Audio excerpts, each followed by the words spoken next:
Excuse me. Make way, make way.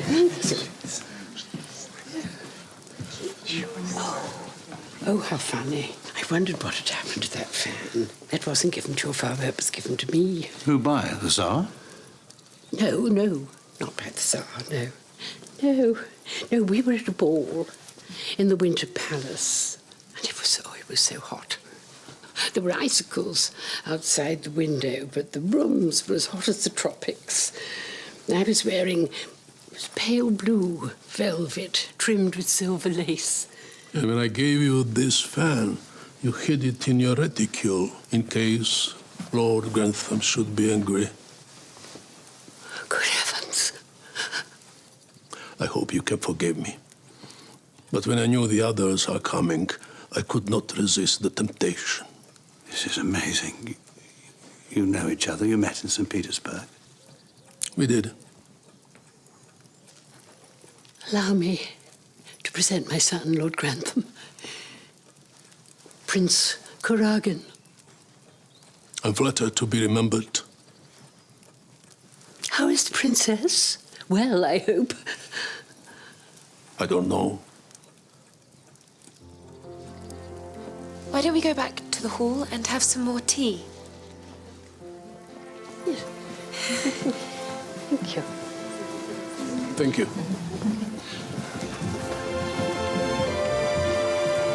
Granny has a past. Thank heavens Papa and Aunt Rosamond were already born, or we could spin all sorts of fairy tales. Oh, there he is. I must be the last person you expected to see. No, I thought you would come. I brought my cousin, Mrs. Crawley.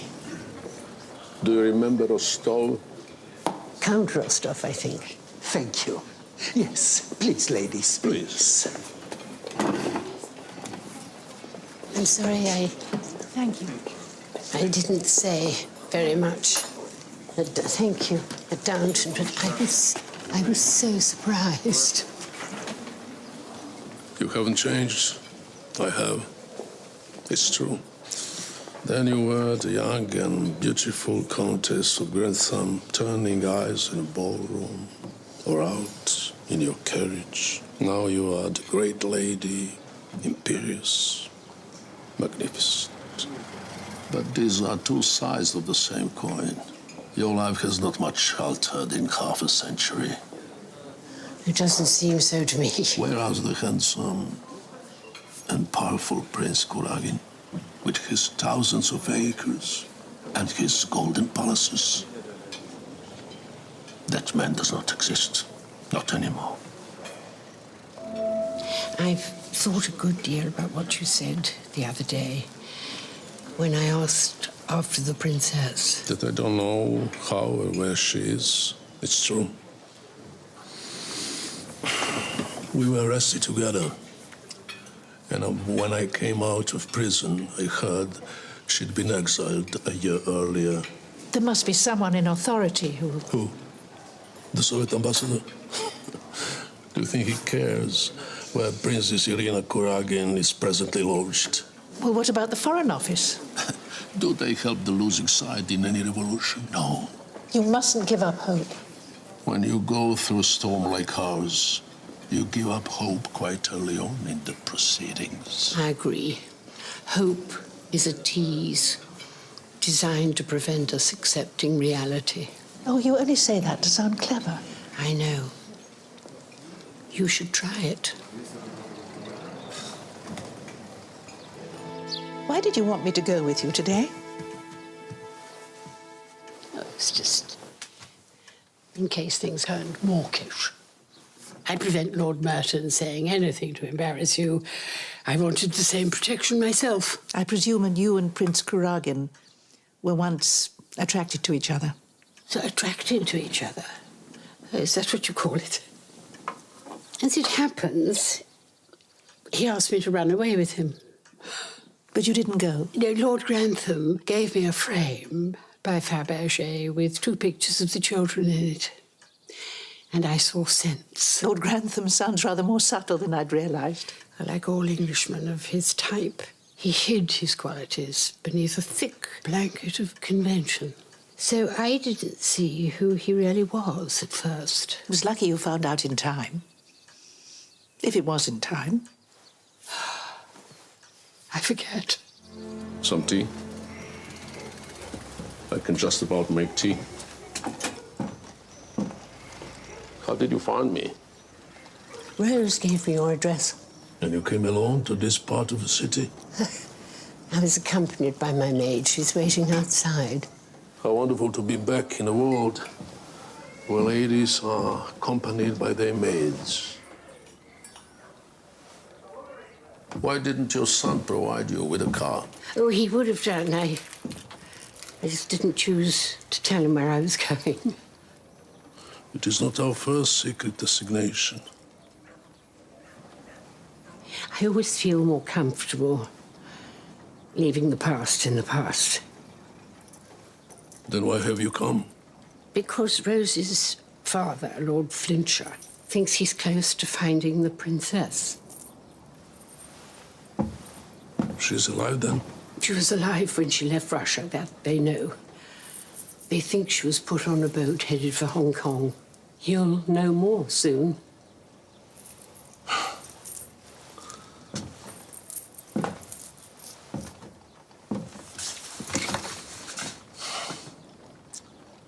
I wanted you from the moment I first saw you.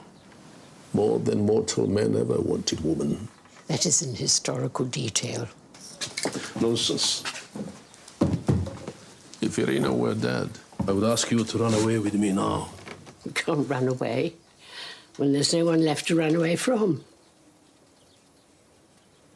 I loved you more than I loved her. Even today. Even this afternoon. Please don't. Why not? If it's true.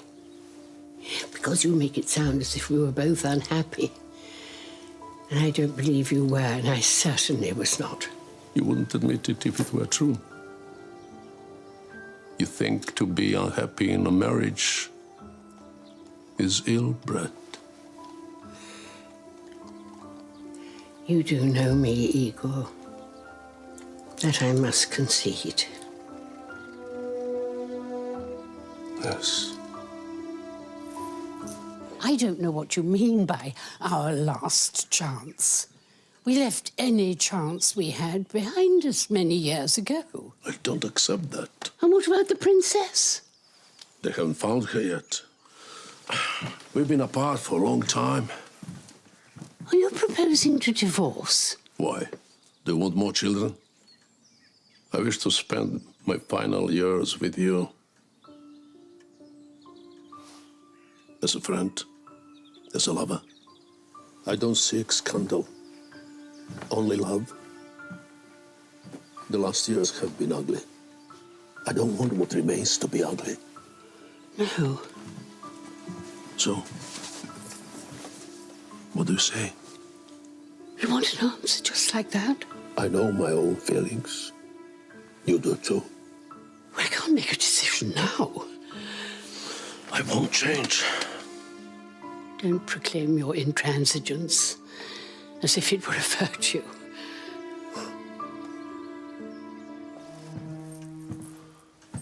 It was kind of you to send a motor car. We didn't want you to get lost. Where is the princess? She's upstairs, changing. We haven't seen her yet, any of us.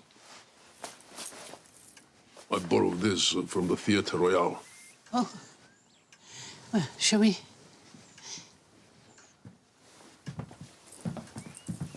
Are you sure you wouldn't rather greet her in a room by yourself? We can always scoot back. No. It will be easier not to be alone at first. I haven't seen her for 5 years. I want you all here. The presence of strangers is our only guarantee of good behavior.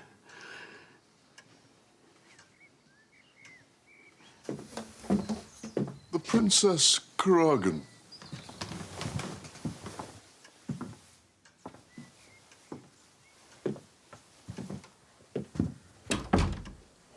Igor. Irina, introduce everyone? If you wish. But what difference will it make?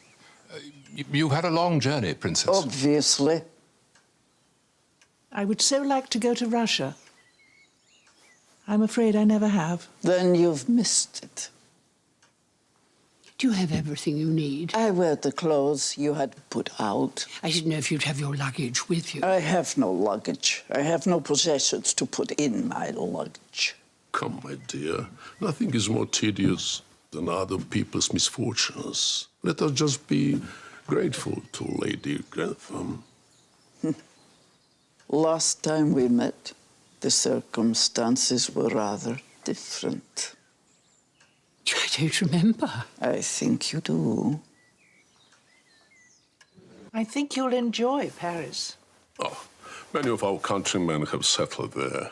Of course, they've lost everything, but so have we. Including the will to live. Well, if you're going to be miserable, you might as well do it in charming surroundings. With your permission, I'm going up now. I hope you will be comfortable. My maid Dinka will be looking after you. I will be more comfortable tonight than I will ever be again. You don't know that. But I do, Mrs. Crawley. Good night.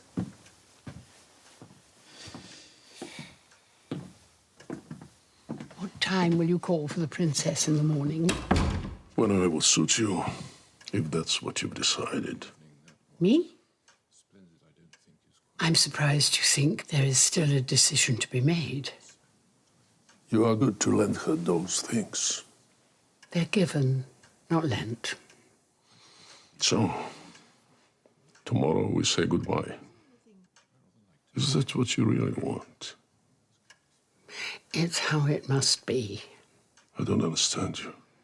You will, if you try. Sprat will see you to the car. I'll do that. Oh. I should be going. Thank you. Good night. Good night.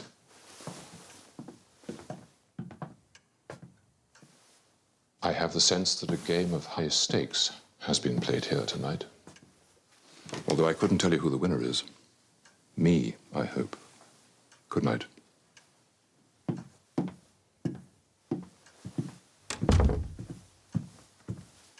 So, have you told the prince his cause is hopeless? Yes. I am sad to say. Sad. I will never again receive an immoral proposition from a man. Was I so wrong to savour it?